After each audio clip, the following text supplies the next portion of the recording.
Hello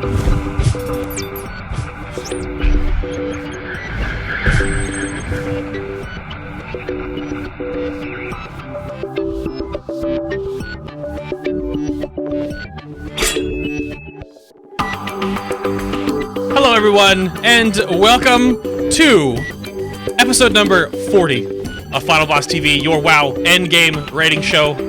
My name is Adam K, aka Bay. I will be your host for this adventure into the raiding Azeroth, Warlords of Draenor 6.0 interview with Mr.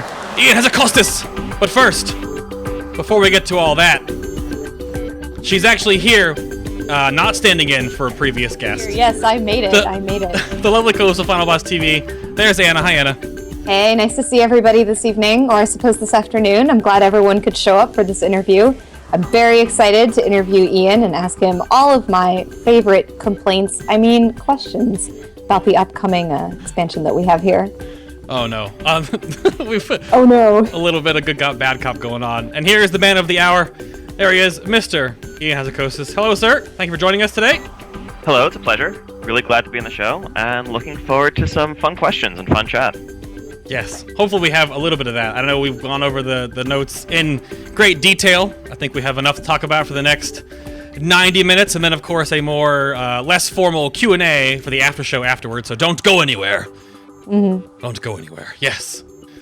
So, I'll let Anna kick it off here, and we will start this train a-rolling. All right, well, I'd like to hear a little bit about who Ion Hazzikostas is, because I know that your job title actually changed recently. When we saw you on stage at BlizzCon, you were lead encounter designer. On Twitter, I saw quite recently that you are now a lead game designer. And I'd like to hear a little bit about what you do, what we can expect to hear out of you, and what a day in the life of Ion looks like when you're at Blizzard, and what kind of stuff you work on. Sure, so we replaced the word encounter with the word game. That's pretty much all that entailed.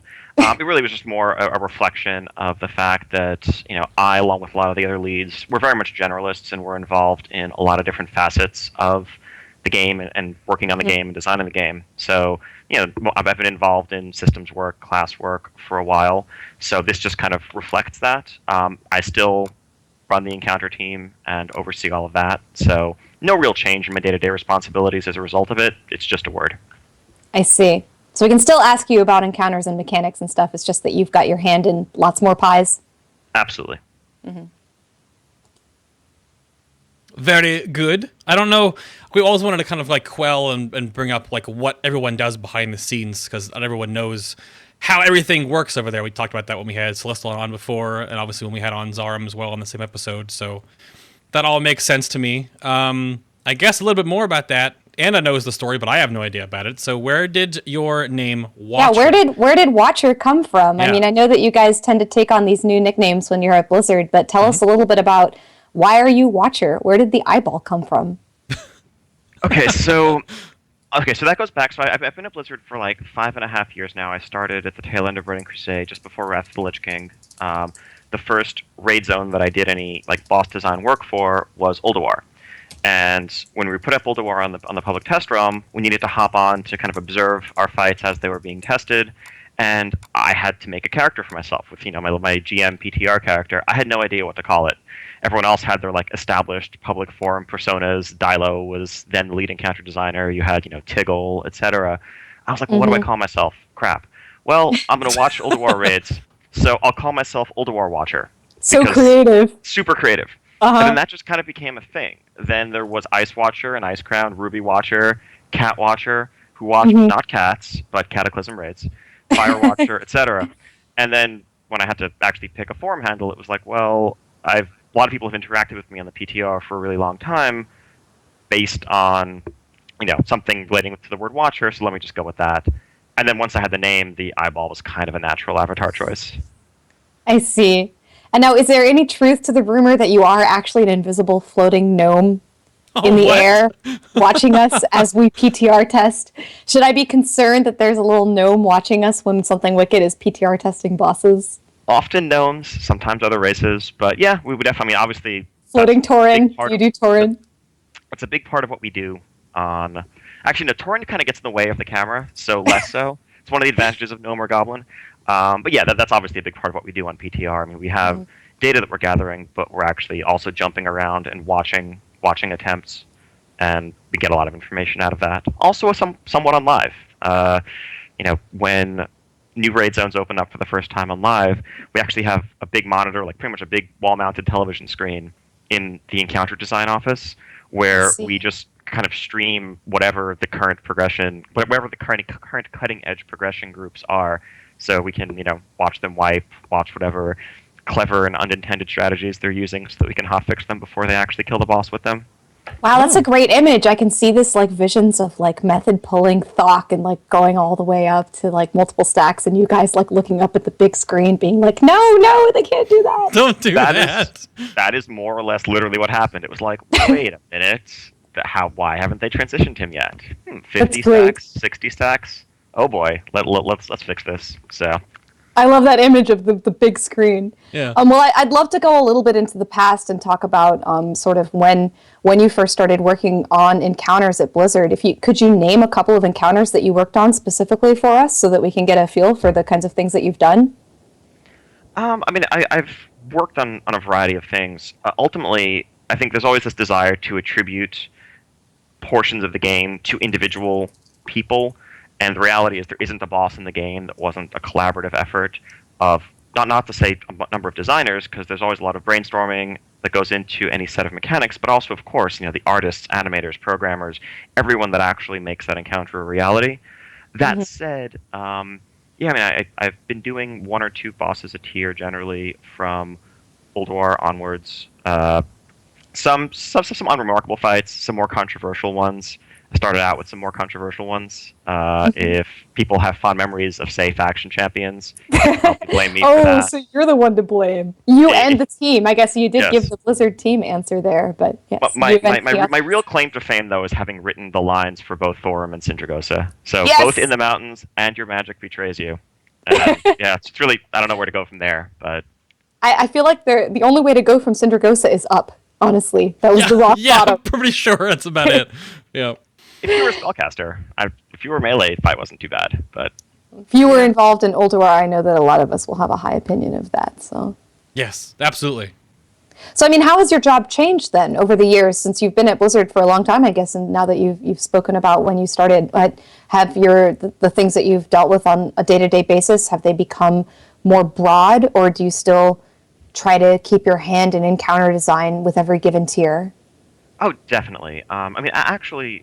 I actually bounced back and forth a lot between class design and encounter design during my first few years. I started out technically as an encounter designer, then moved over to the class design team. I think like the first time I did anything at BlizzCon, it was actually in one of the class Q&A panels a few years ago, where I believe you might have asked me a question about... Yes, I did, about vengeance. Exactly. But yeah, and in the meantime, I was making encounters on the side. These days, unfortunately, I don't really get to get my hands dirty quite as much. I don't implement nearly as much. It's more about overseeing and direction and giving feedback and playing what everyone else has made and kind of helping guide the process that leads to the creation of the content. A lot more meetings, but it's obviously a lot of fun, a lot of challenges, and good time all around. A lot more meetings. Yeah, you sound really excited about those. Yeah, absolutely. Well, I have a question for you that actually somebody provided to me, and I'd like to know. I realize this is a question that you have actually gone into with specific people who have worked at Blizzard before. What is your least favorite past raid encounter, and how would you fix it? And this question comes from Shabadu on Mal'Ganis. So least favorite, it's. I may or may not know the answer that should be given here. But yeah. Okay. So I think there are obviously a number of encounters that were less successful than we'd hoped. Things that might come to mind, for example, Rylith and Firelands, where just giving an example of the encounter that I hated the most. Where you had the idea, which was I think cool when we were talking about it in a meeting and brainstorming about it, of a giant that is so large that you can't just tank him straight up, and he's more of an environmental hazard that you control and manage. And I think it actually, in some ways, would have worked better as a 5-player dungeon fight. The driving mechanic just completely broke down any having any sort of responsiveness or connection between your actions and the direction that he was moving when you had 10, let alone 25 people all trying to steer him. And so it just kind of felt like, okay, left, no, right, etc. Yep. And so I think, honestly, there isn't a clear, narrow fix there. That's just don't design that encounter with that central mechanic. I think it's make him tanked and build some of the other mechanics in different ways to complement that.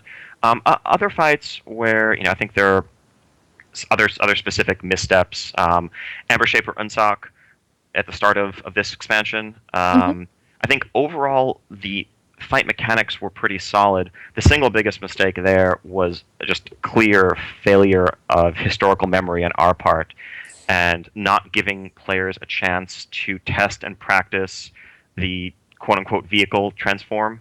Test their UIs. I know we gave that PTR feedback. I remember posting on the PTR, you guys should make a quest that lets us test our UI for this. Exactly. I mean, if we could go back, the one change I'd probably make there wouldn't even be a massive redesign to the fight. It would actually just be letting the pools in the room when you're doing the trash before the boss, like make it so that if you go stand in the pool when the boss isn't engaged, like it transforms you just so that you can mess around with your UI, get all of that set up, learn what the buttons do, etc.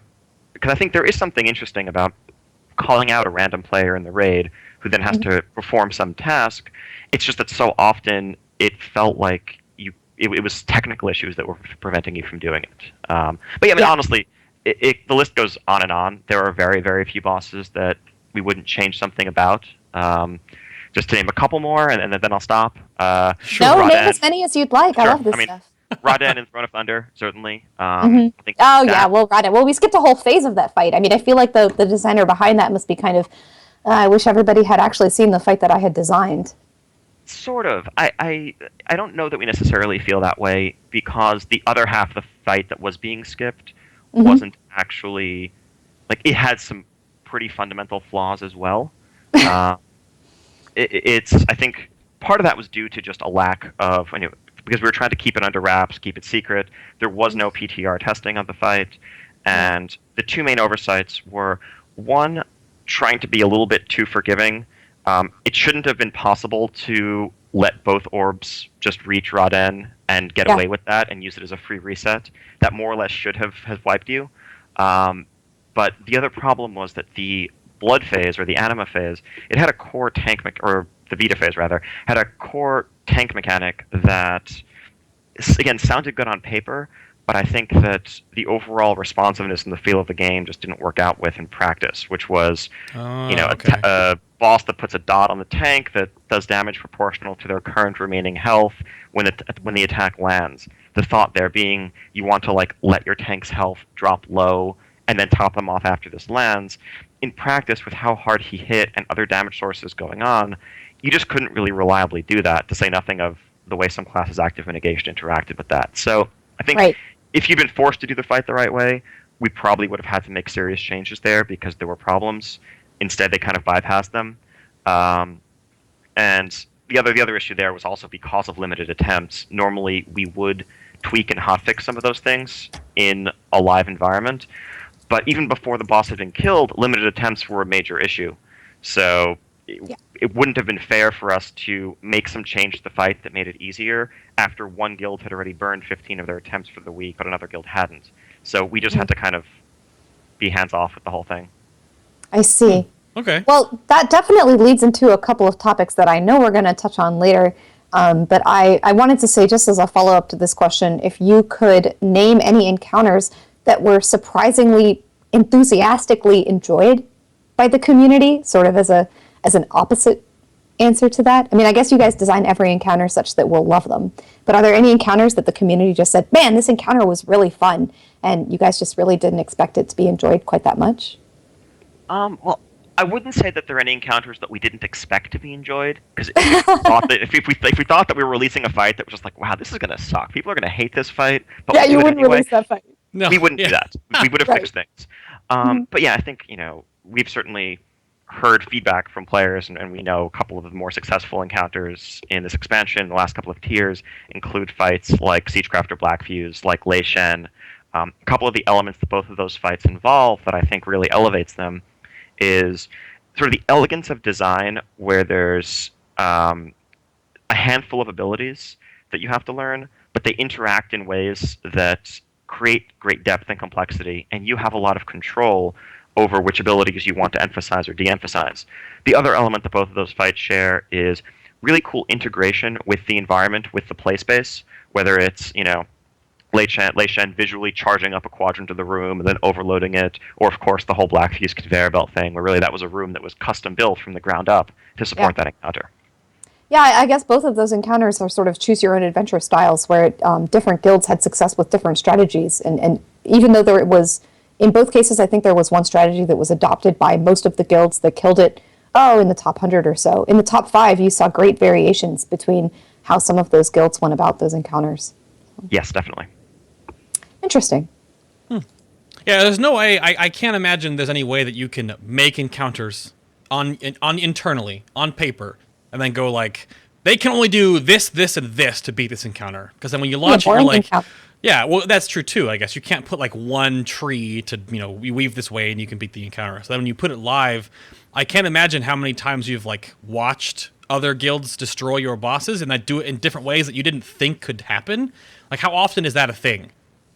I mean, I know the NSOC 3 tank strat wasn't anticipated, right? Yeah. Okay. Yes, that wasn't, and I think this is something that was touched went into on a that little bit blog. there was a blog that I posted like I think a year and a half ago, something like that, about intended strategies, unintended strategies, exploit versus creative use of game mechanics and all of that. I think there's some mechanics certainly where there's just one very clear-cut solution to the problem, but in many cases I think some of the more interesting ones are free-form mechanics where we know there's a few ways of solving it, and we're actually not 100% sure what players are going to do. Probably my favorite example is the Molten Elementals in Phase 2 of Heroic Ragnaros back in Firelands. Oh, yeah. The heroic mechanic there, it was like, well, okay, there's a few different ways of doing this, which vary in how DPS intensive they are, how safe they are, how much coordination they require, and even just watching people progressing on the fight in parallel, there were 3 separate approaches at least that I think I saw from the outset that the guilds were taking. And I think those are some of the mechanics that tend to be coolest. Obviously, when players do come up with something that we didn't anticipate, one of the big questions that we have to ask is sort of how degenerate is it? How much does it completely trivialize the mechanic or the fight? And how fun is that alternate strat? Something like Unsock 3 tanking was actually decently involved, and there was a dedicated third role that it created, and the fight still felt like it flowed decently doing that. Something like using the Suicide Dagger on Malice in Phase 4 of Garrosh, significantly less so. Sure. Less on one interesting. hand, totally trivialized the mechanic, which was one of the major things that was a coordination check in that part of the fight. And there's nothing fun about that. It's like, okay, well, I guess I got this. I'll kill myself and hope the rest of my raid carries on. That doesn't sound very interesting at all. Yeah, I don't think those are little things that you probably can't even plan for every possible outcome, so... Well, moving right along, I mean, I feel like the Raden discussion that you had a couple minutes ago really leads into some great questions that we had later in the show. So, sorry, Bay, I'm going to skip ahead a little bit, because these are 2 questions that I was asked by the community to ask you. Oh, okay. Yeah. The first question I have is, how much trouble do you guys have testing some of these fights like Raden that are not fights that you really want to test on PTR? I know Raden wasn't on PTR. Was it Sinestra? I don't believe that Sinestra was on PTR. These like bonus heroic bosses, are they generally a problem? Are we likely to see them in Warlords? Are we going to see bonus heroic bosses for Mythic mode? They're definitely harder to test, certainly. We get a lot more, we get a ton of extra feedback and data and iteration from having thousands of people do the fight on PTR servers versus, our couple of dozen testers internally.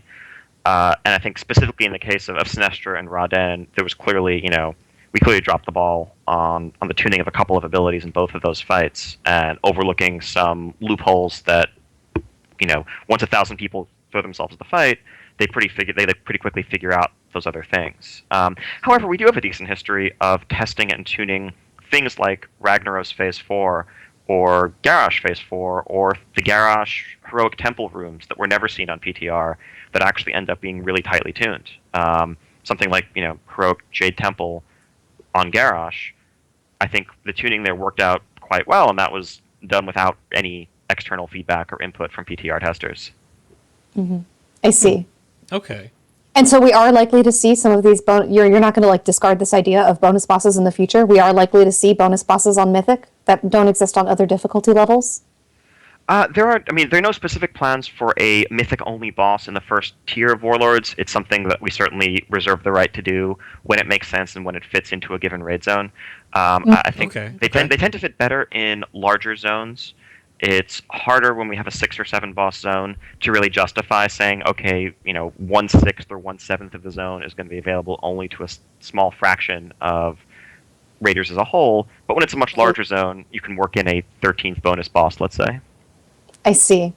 Okay, well, that's a bit of a squiggly answer, but I suppose we'll take it. Yeah, we'll take it. That's fine. Perhaps we'll see some bonus bosses. He leaves the option open. Okay.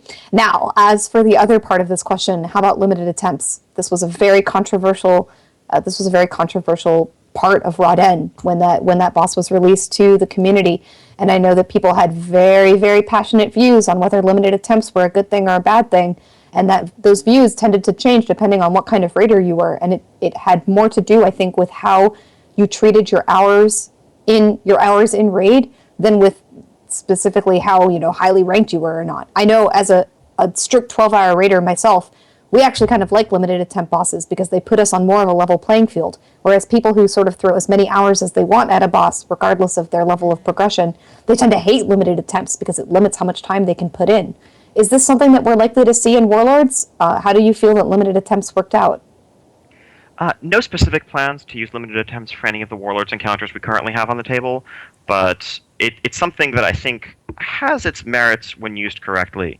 I think it actually worked out okay on Raden, except for the part where there were fundamental problems with the encounter and our hands were tied in fixing some of those problems in a live environment because of the way limited attempts interacted with keeping a fair and level playing field. Okay. I think the biggest problem with limited attempts... It's a big accept, by the way. No, the big problem, in their initial form in Icecrown, limited attempts encouraged the use of tons of alt raids and scouting each encounter. Remember, we certainly watched all of the top guilds go in and wipe repeatedly to the wing bosses, to Sindragosa, to Putricide, with their alt groups to learn the strat, learn the abilities, then and only then switch in their mains. I remember that as well. Limited attempts on Lich King actually worked out decently well because you couldn't really get there early on with a full alt group, because your full alt group had to actually be able to clear all of the final wing bosses on Heroic to get there, and that also then meant that they were locked into a separate raid ID, and you couldn't actually bring in those well-geared alts to help stack your raid more. Raden actually played out the same way. We didn't actually see any alt groups on Raden, because... Who had a full alt group that could kill Heroic Lei Shen the first or second week of the Lei Shen was ever killed? It was already just on the borderline to begin with, and those guilds weren't going to do that. So I think there is something to be said for providing a way to focus on quality of attempts rather than quantity, and to kind of offset some of the 16-hour marathon sessions that go into the cutting-edge progression. I think... Again, the tuning issues on Raden notwithstanding and the design issues notwithstanding, and I know those are pretty big notwithstandings. Yeah, pretty big, but the limited attempts actually did mean that to a certain extent, once guilds had gotten done with that crazy marathon leading up to killing Lei Shen, they actually could take it easy a little bit, and it felt like, okay, we can finally relax. We're not totally done with progression, but we can stop killing ourselves now, and there's something to be said for that. Yeah.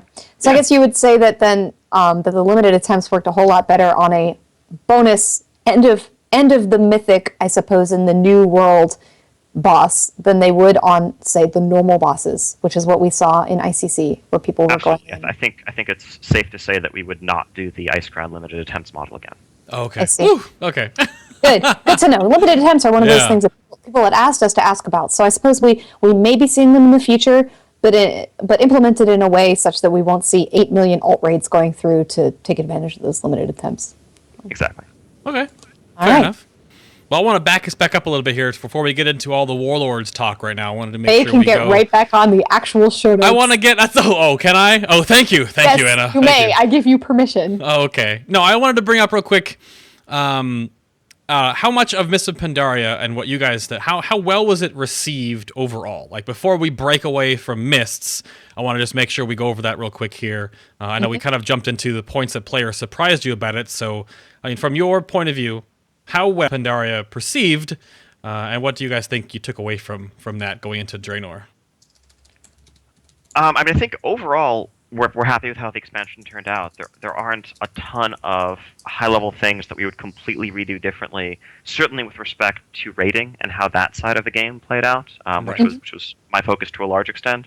I think looking at the game as a whole, of course, there's no question that we would do the patch 5.0 dailies, rep gating, all of that stuff differently in retrospect. There was a tipping point. We approached 5.0 outdoor design wanting to provide players with tons of content. Literally, there were probably 200 different quests because we wanted to avoid having you do literally the same quest every day, because that had been one of the things that had led to burnout in the past. However, this led to a different sort of problem where just the sheer quantity and the way we built our systems around that led to players feeling like they needed to do 20, 30 daily quests a day, and that they were earning Valor points, but they couldn't spend those Valor points on actual items unless they, again, spent a ton of time doing dailies. And there were much better ways, I think, of unrolling that content and putting those systems together. So that's something that we've certainly heard loud and clear, moved on from. Other things, on an encounter note, probably pretty narrow, small issue, but we approached the design with a little bit of some of our bosses with some randomization, either from week to week or on the pull. So Stoneguard was randomized from week to week. Spirit Kings, on the pull. Grand Vizier on the pull. The thought there being, again, like in design in other areas, if you think of a boss in a console game or some other setting, randomization has some merits to it. There's some value in, okay, it's not the exact same experience every time. However, from a raid progression perspective, when you're trying to learn something, obviously there's always going to be an easier or harder version on the pull, and whenever that encounter proves hard, clearly the right thing to do becomes intentionally wiping, which is tremendously problematic. There's definitely like a 3-minute long Spirit Kings video that my guild has of reset. Yes, that is the lesson learned there. And then the week-to-week randomization, it ended up okay on Stoneguard for the most part, since that wasn't a super challenging boss, but at least on 10-player.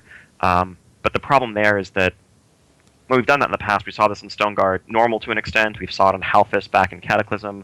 It's very frustrating when you've defeated an encounter, you move on to the next week, and you're looking forward to progressing on the second or third fight in the zone, and now you suddenly discover that you have to basically relearn something you thought you'd already done. So, again, I think we're going to take a pretty big step back from that.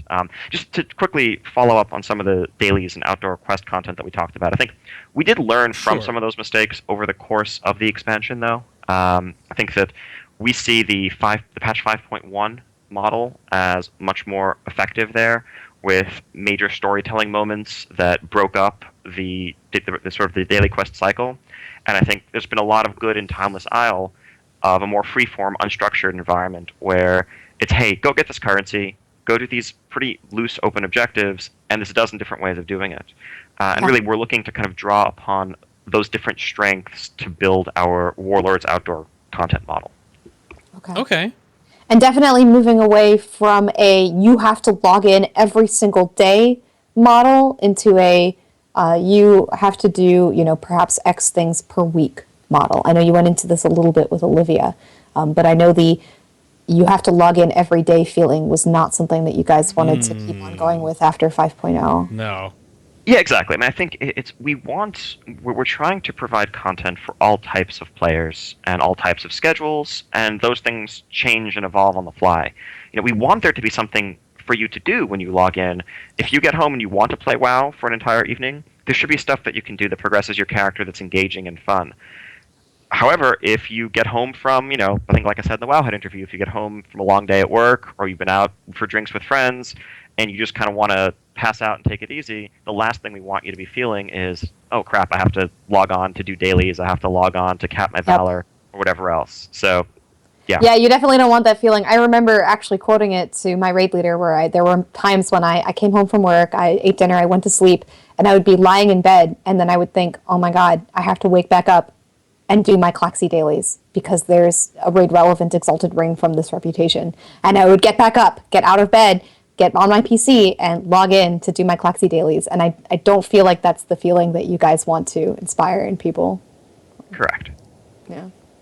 Nope, and that's good. That sounds really good. I know there was a lot of turmoil as patches came out during Mists of like people that really liked something or really didn't hit the mark. So I know a lot of that would be changing in Warlords. That sounds really good.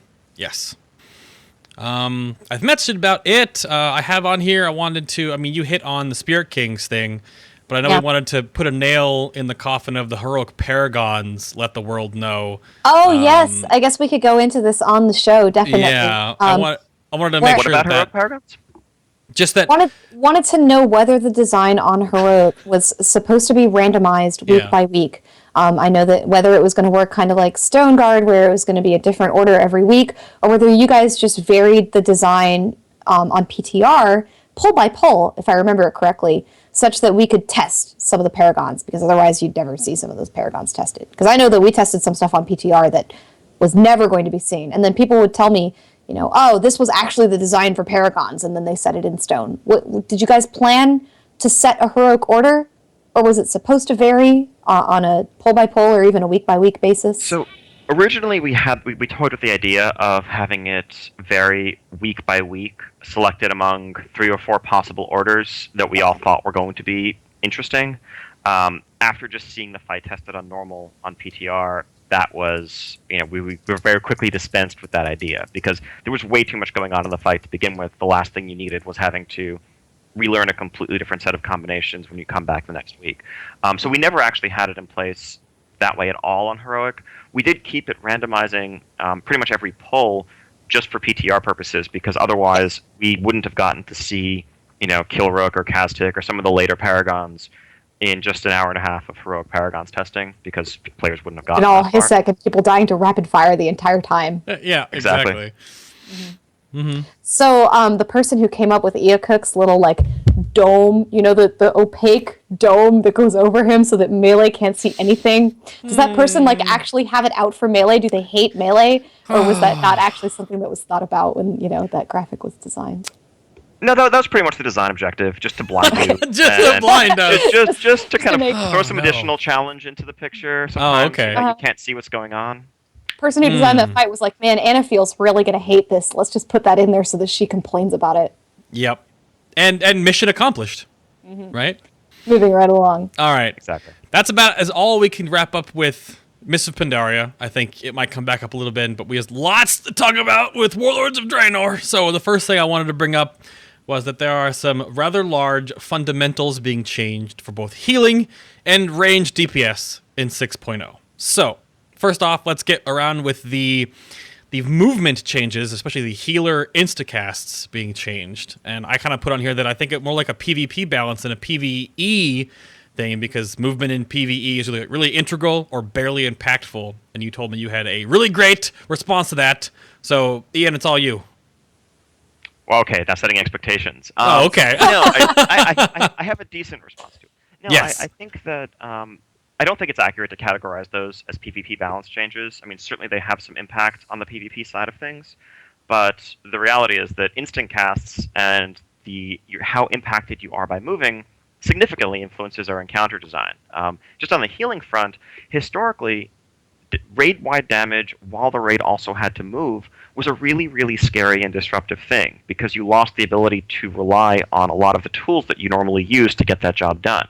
If you think back to something like the Black Ooze phase on Heroic Maloriak in the start of Cataclysm, when all those missiles were going out, all that ground AoE was happening, pretty much you had to constantly keep moving, and we had to tune the damage around that.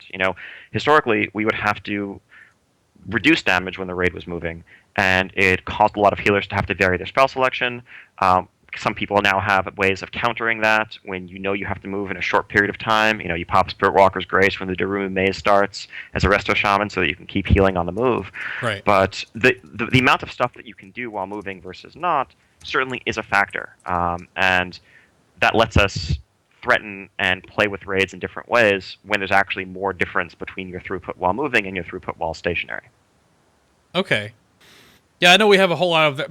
Chat room is talking about how like it's a great idea, it's a bad idea, that kind of stuff happens. I personally think that when we made sure to go over the notes, that there was a lot of points that you have to make those decisions, and that now you can do whatever you want, no matter what you're doing, and there's no choice for healers. You can just cast whatever you sort of want to, and there's no like weight or scale of like, is this a better option or is this a better option? So I really hope that if people can adjust to it, of course, it'll be a bit of a change, but I think it looks like a really strong one in that regard. Yeah, I think that's the essence of what we're trying to get away from. We're not trying to make healing more punishing. Mm-hmm. We're not trying to make it super hard. I mean, certainly there are fights that are hard to heal today, mm-hmm. and it's not like we don't think it's too easy. It's more that it's too one-dimensional. Mm-hmm. That healer gameplay, particularly in Siege of Orgrimmar level gear, particularly on Heroic, and particularly in 25-player Heroic, has turned into more of like a DPS-style throughput game, where you just have your rotation that you're trying to maximize. Whether you're putting down, a healing rain, doing X number of chain heals or whatever else, then refreshing it, and that's what you're doing to maximize your DP, your healing per second. Whether it's Prayer of Healing, Divine Star, to fuel Divine Aegis, whatever else, and you're not really focusing on the needs of the encounter or what's going on, because we have to do so much damage to keep up with that, and mana isn't any kind of limiting constraints. We'd rather it be a bit more reactive, a bit more about choosing who currently needs the most healing possible, and who's the higher priority target versus lower priority target, what spell do you want to use, and all of that. I think we realize that there are definitely going to be times when a lot of players are sitting at 100% health. We're not constantly going to be putting out raid damage, but we'd like to reduce... We'd like to make it take a little bit longer to top people off once damage goes out, which again allows for more of that decision-making room. Because it also lets us do more interesting things with our encounter mechanics and the damage output from those encounter mechanics. I think looking at something like Heroic Thok is really a great example of just how degenerate healing is right now. Yeah, it's a little bit crazy.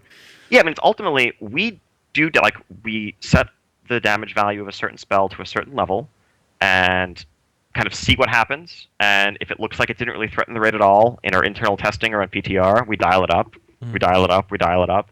And on Thok, we finally got to the point where it's like, okay, we're doing 65% of your max health to the entire raid every 3 seconds, and you can't cast time heals longer than 1.5 seconds, and the raid's still getting completely topped back off. And and you still have to limit it to 30 stacks. Yes, exactly. Because if not that 30-stack limit, it would have gone on forever, potentially. And if players can do that under those circumstances, well then how can we possibly seriously threaten you without pretty much insta-killing you? And that's not very much fun either. I see.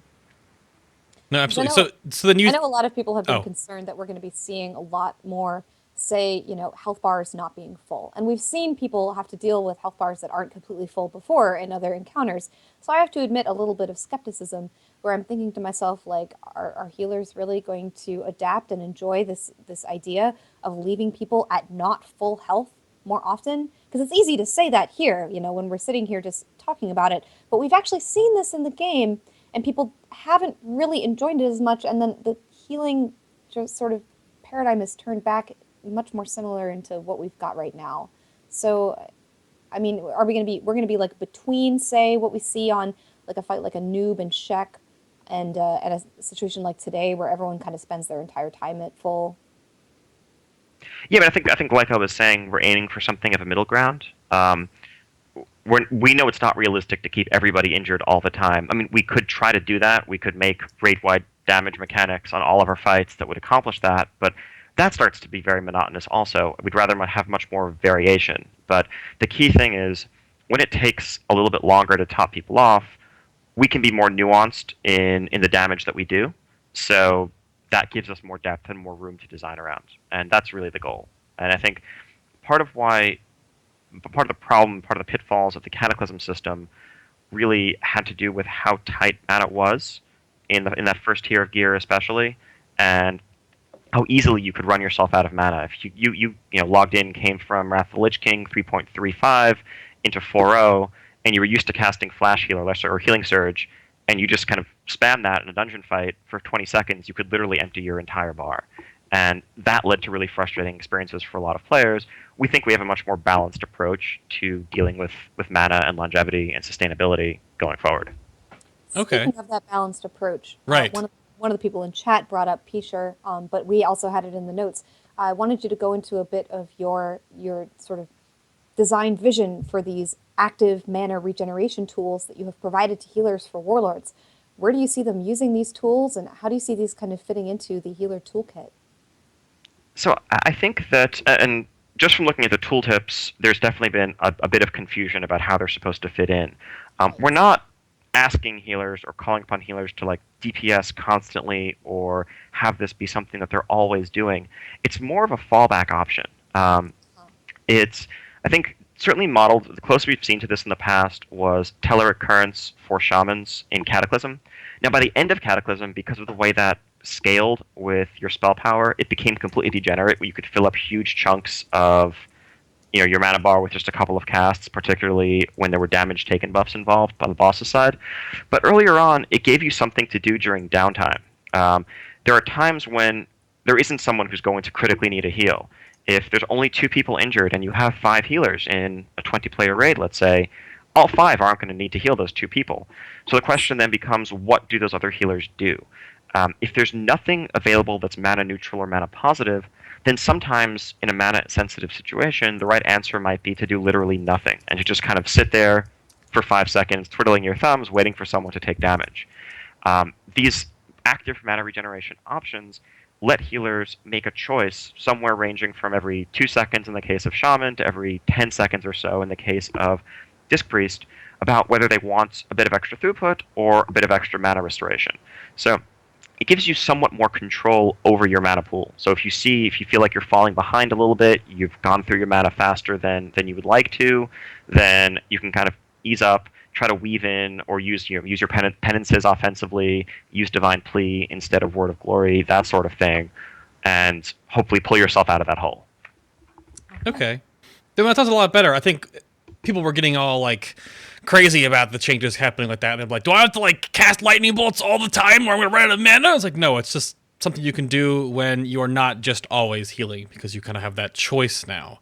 So it'll be interesting to see how players adapt to it. But I think, again, it sounds like a really good move for healers. It seems like they have a lot more to do than just like DPSing the grid bars. Well, I'd also like to throw out there, and this really applies to every single thing I have said and I'm going to say today, that these are not final designs, right? These are our ideas. This is where we're currently at, and all of this is certainly subject to change. We're going to be paying very close attention to rating in Draenor on beta, and both the encounter tuning side of things, but also just the class design and the feel of healing and other mechanics, and we'll make whatever adjustments are needed, and we'll be listening to everyone's feedback very closely. Right. Of course. Well, we'll look forward to testing these encounters on Alpha so that we can give you that feedback. Please, no, Affinity's going to freak out. No, don't Exactly. do it. Oh, yes. God, here comes the spam. No, it's fine. One of these days, as soon as possible. Anyway, I'd like to sort of make a side comment about Disc Priests. Oh, no. Do we? That's Is that fine. Okay? Can I do that, Bay? It's there. I didn't know if Ian wanted to. Okay. But I would. I mean, this one of the reasons why we have this show is to quell rumors and to provide people with the information that they want to hear. And we can talk, forever. You can definitely talk forever about how Warlords is theoretically going to work. But today, in today's raiding environment, the healer that really makes life less fun for the other healers is the Disc Priest, just like Warlocks make life less fun a little bit for us as DPS. So, I mean, can you just say a little bit about Disc Priests and Absorbs perhaps in general, and about what healers as a whole can look forward to in Warlords, and why they will enjoy Warlords perhaps a little bit more than they enjoy it now when they're all hoping that Disc Priests are going to sit out that week? Honestly, I think Disc Priests are pretty fine. You can't say that. You get a free level 90 with Warlords, so if you want to be a Disc Priest, you can. So all healers can have fun. I mean, that's part of the plan. No. Careful trolling our viewers, Ian. I don't know if they can Wait, take it. that's not what you were looking for from me? I don't get it. Those disc priests. Okay. Yeah, those priests. Yeah, I mean, so I think clearly discipline priests have been on the strong side for much of the expansion.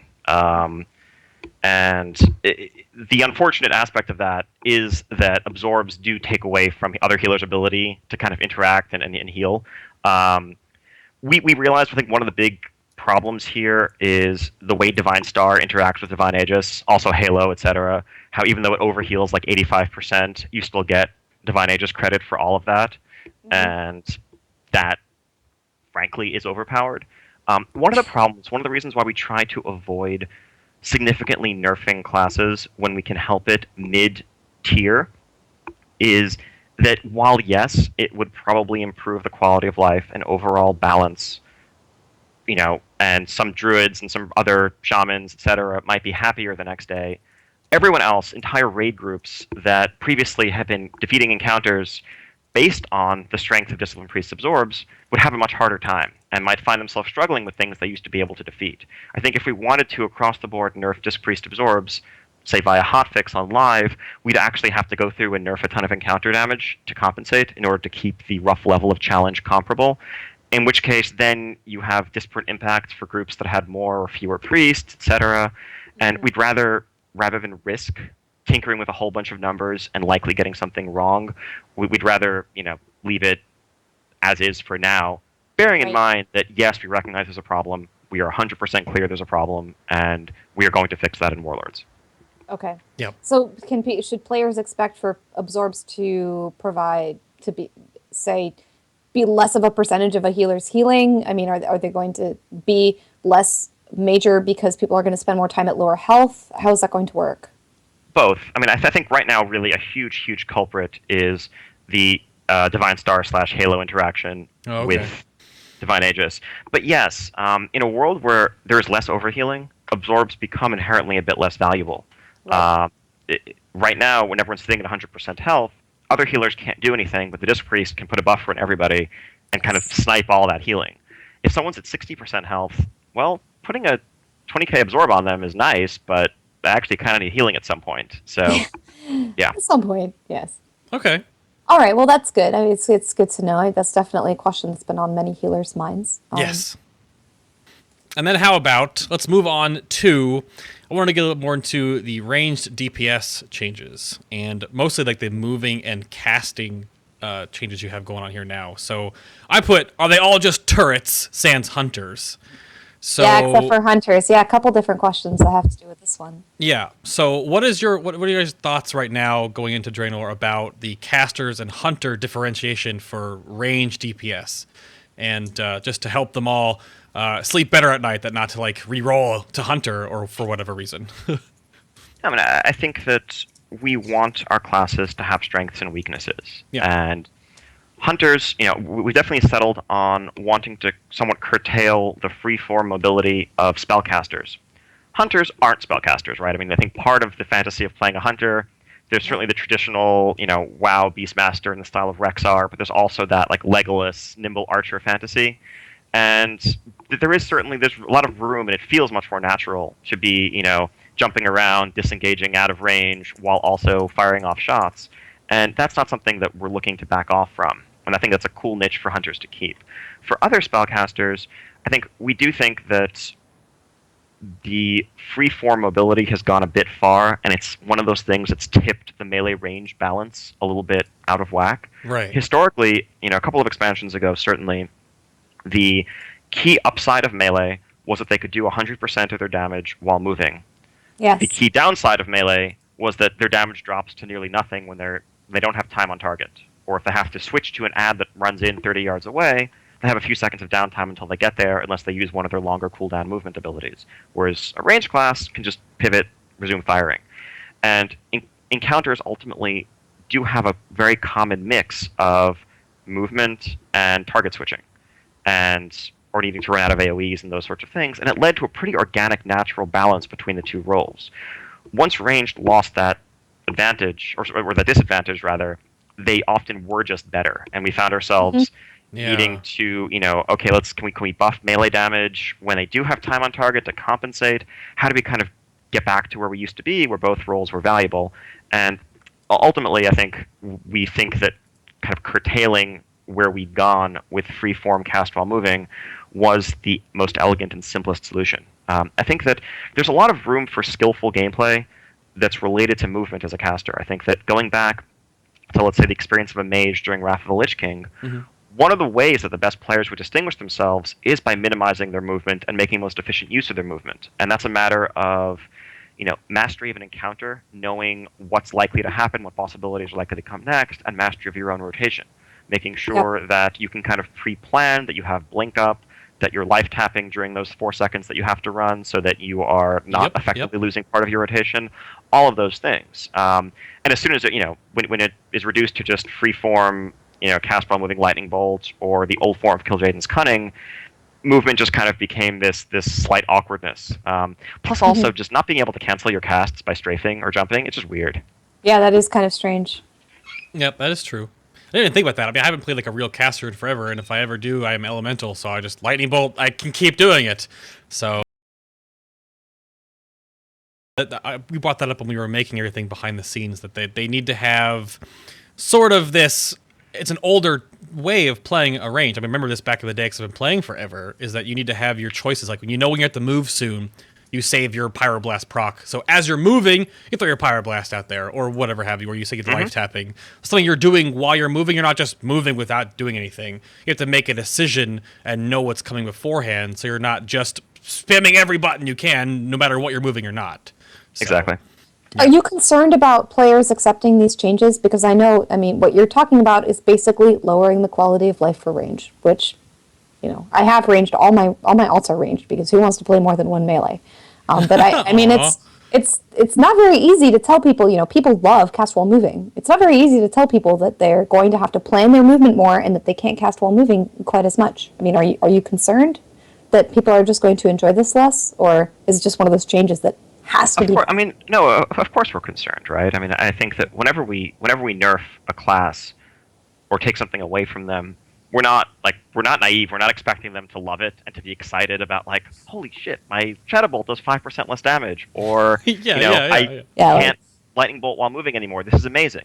No, of course it's going to be a bit of a downside, but I think overall it is an improvement to the game as a whole, and it lets us strengthen them in other areas. I think that someone like Elemental Shaman, for example, has been lacking to an extent in single target sustained DPS when they're static, because they keep all their damage while moving. And we don't just balance around target dummy DPS, we balance around, full raid situations. And that meant that because they could do, close to 100% of their damage on the move due to Lava Surge procs and all that, that we had to hinder them in other ways. So that goes away now, and that requirement won't be applicable, and there'll be upsides, even if they're not immediately apparent. This is kind of our first pass, and things will improve going on. Yeah, no, I definitely, I mean, especially as a melee raider, I definitely agree that it will make for a more healthy raid environment as a whole. No one wants to really raid. Even ranged probably don't want to raid in an environment where ranged just make for better melee overall. They just can do everything melee can do, but better. Everybody wants an environment where you want all of the different classes. You want to give that strength loot to somebody. So actually, it's interesting that you bring up Elemental Shaman in the way that you did, because I actually have a follow-up question regarding Hunters. I don't believe that Elemental Shaman were incredibly excited about the way that they were balanced through Cataclysm, especially once Lightning Bolt on the move became something that they were known for. How are you just planning to balance Hunters the way that you did Elemental Shaman through Cataclysm? What is the major difference there? I mean, since they can cast on the move and they're lighter on utility apparently to compensate for that. Ultimately, I think that if we were to make literally Patchwork, and Celestial may disagree with this, and this he's in chat, so we can see what he says. But if we were to make literally Patchwork, the result is that probably Hunters wouldn't win meters, and I think that's okay. We don't just make Patchwork, and we make a zone full of encounters, and that margin between theoretical maximum performance is actually relatively narrow. Odds are that player skill and gear and luck are going to be more important than whatever percentage variance there is between the specs on a given encounter. But yeah, there are certain fights that are great for some classes, certain fights that are not so great for those classes. a very high movement encounter is going to be fantastic for hunters, particularly if there's target switching or situations where range don't have 100% time on target. But, comparatively, that's going to mean that, yes, if there's a fight that for whatever reason has like no movement, hunters won't fare as well. But we also don't make fights that have literally no movement. Well, so how does this differ from what you guys did with Ellie Shaman last expansion? Because, I mean, we've seen this. We've seen you guys try to balance the ranged class that has lots of movement against all of the other ranged classes before. And I can't say that a lot of Elemental Shaman would agree that it worked out really well for them. I think that ultimately we have continued to refine our methodology and some of our philosophies, honestly. And we've moved away over the years from the old days of the formal quote-unquote hybrid tax, where, being a hybrid, being able to have off heals or being able to respec meant that you were penalized relative to a pure. And I think there was still a lingering bit of that legacy. But going forward, it's something that we're confident that we can actually more or less level out. And again, there tends to be this fixation with things like SimCraft or other simulations or models, when in practice, from fight to fight, different classes win meters, and there are so many more variables involved. Virtually everyone has a chance to be competitive, except for Warlocks. They always win meters. Except for Warlocks. They're a fake class. Yeah. That's going to get really mad at me if we say the word Warlock again, because apparently every time we bring up Warlocks, it's like, oh, why are you always complaining about Warlocks?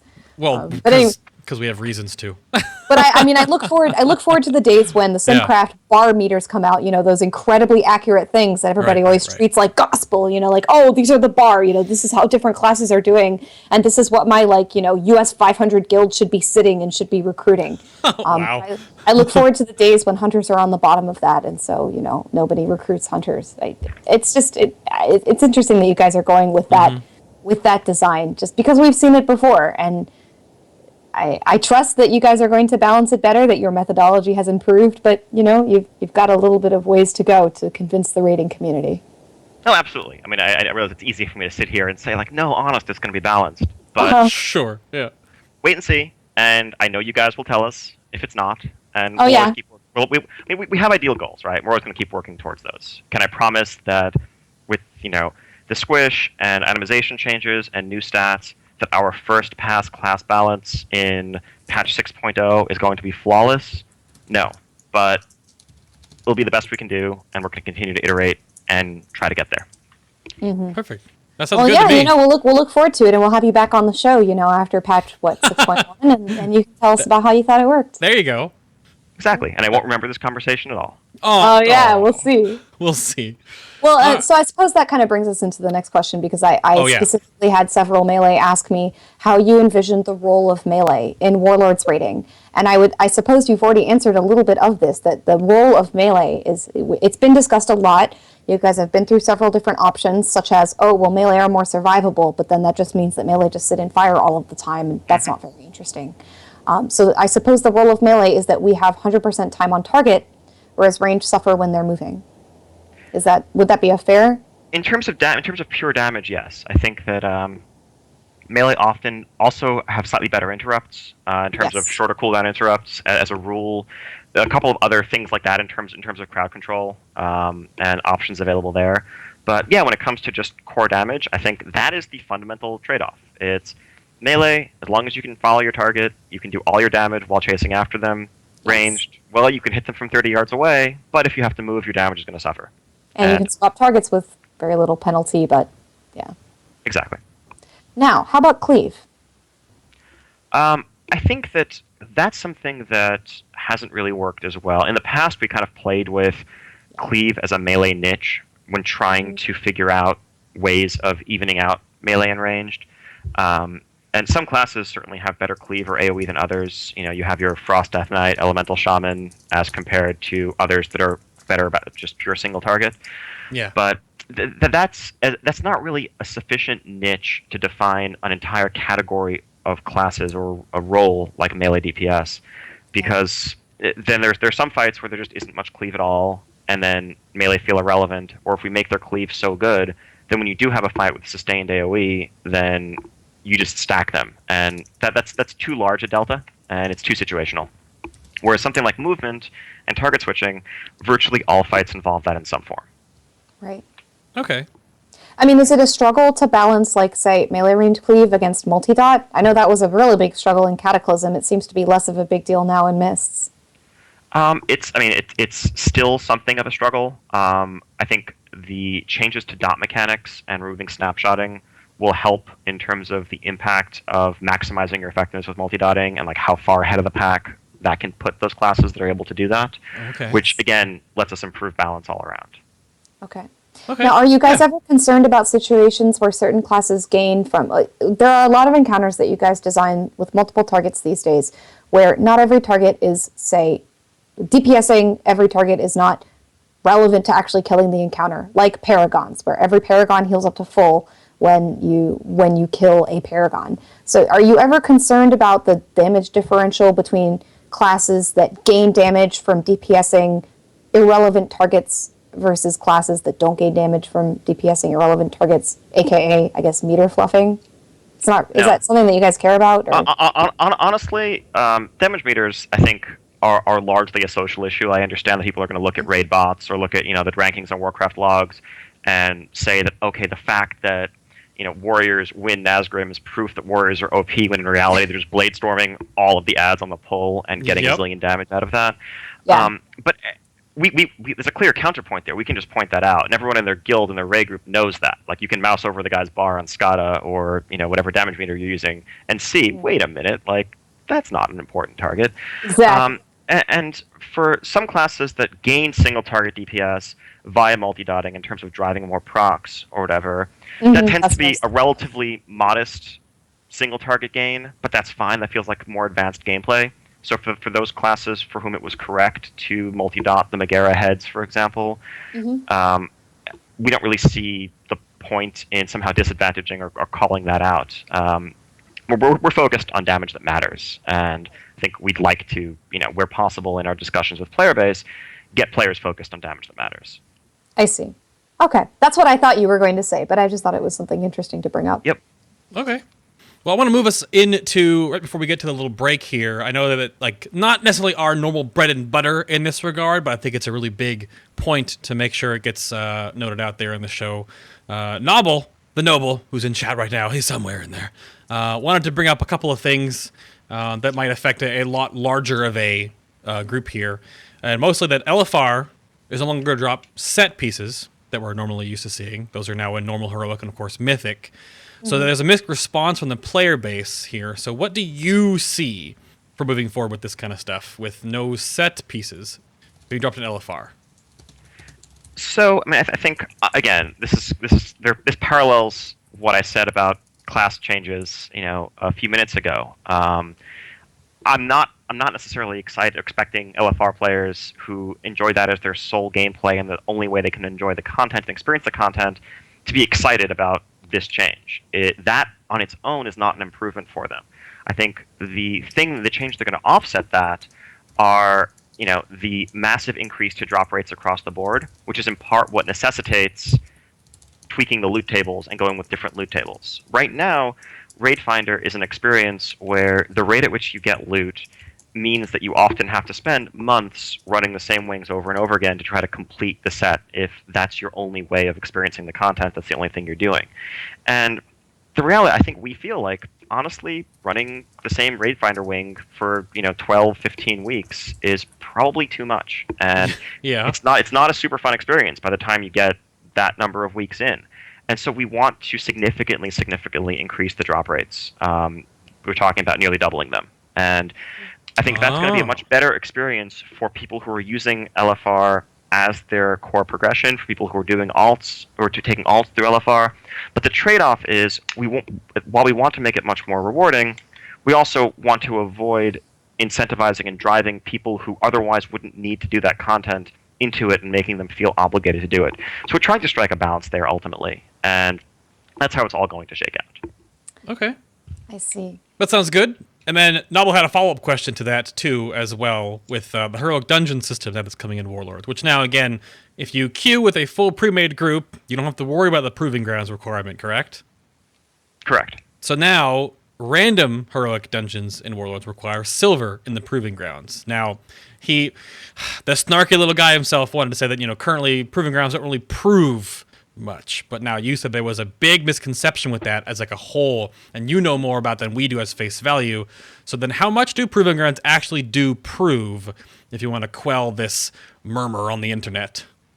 Yes, I think that, honestly, Proving Grounds have a couple of flaws right now that are tied to the impact of gear downscaling, particularly for healers who have their gear set up a certain way because their regen is acceptable in 540 or whatever eye level they're currently playing in for the most part.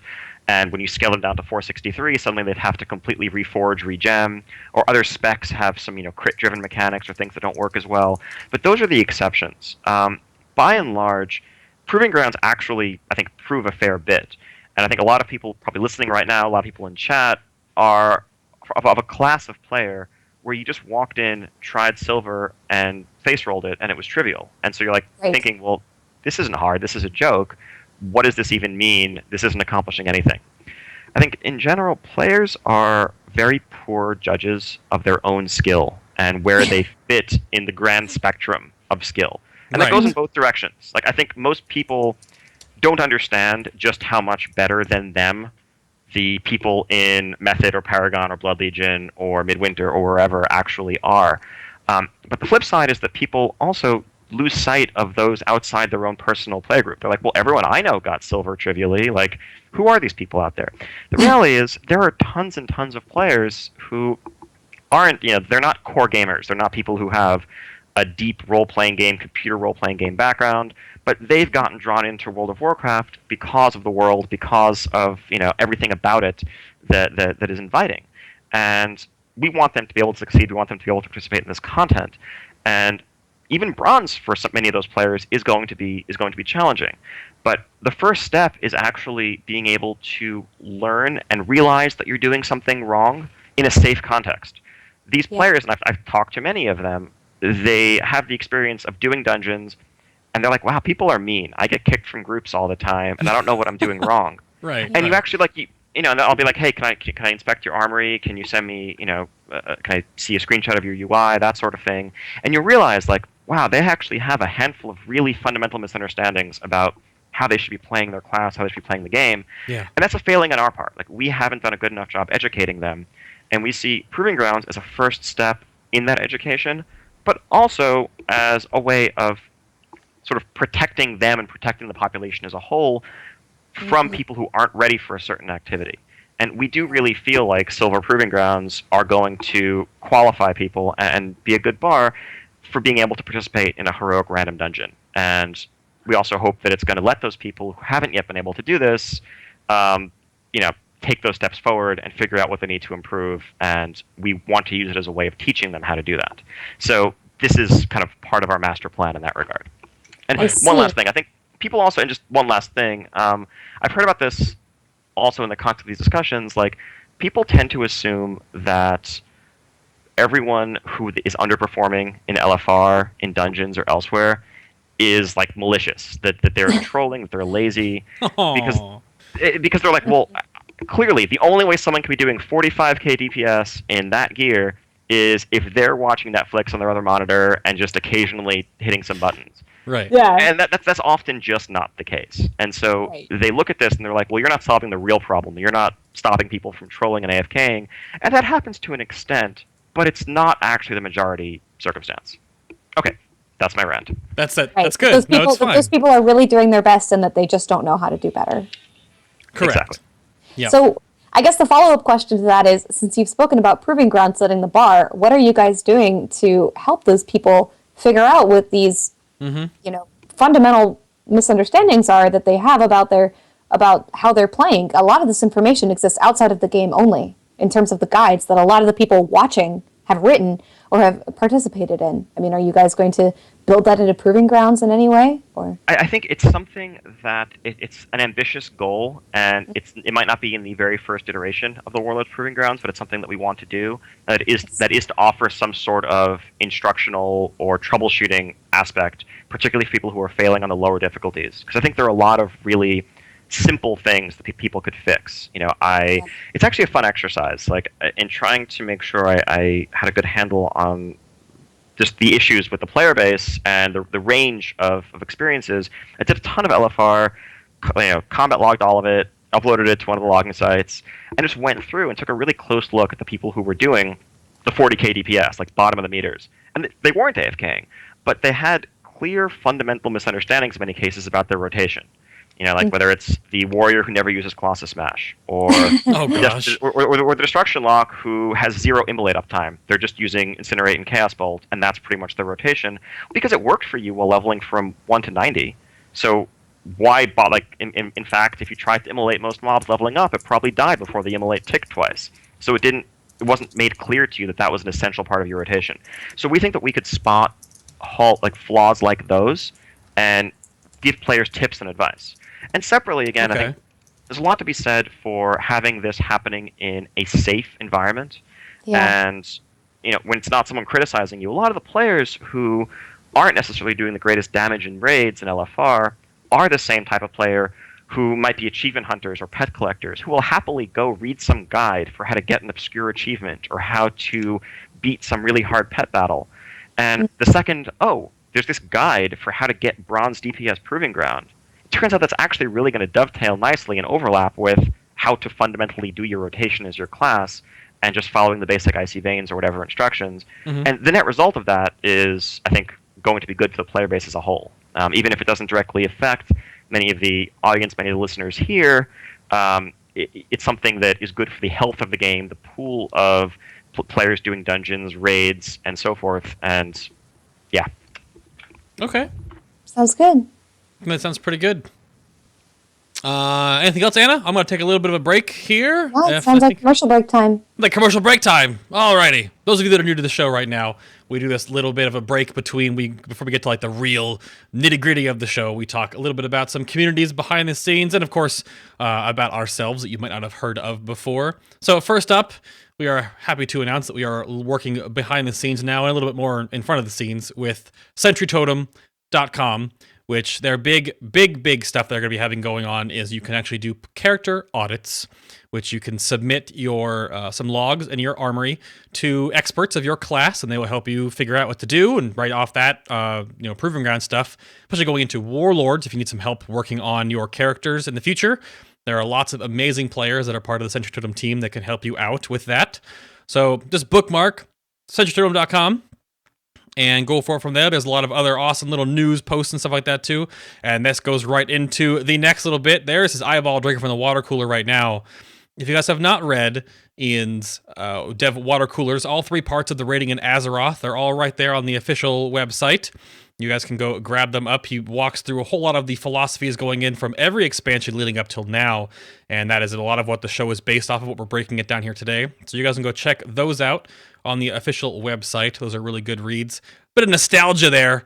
A lot of nostalgia. I'm not even going to lie about that. Tons of awesome stuff to remember. But additionally, you can always find all of our past episodes on YouTube. Right up below the screen, we're also on Stitcher Radio and iTunes.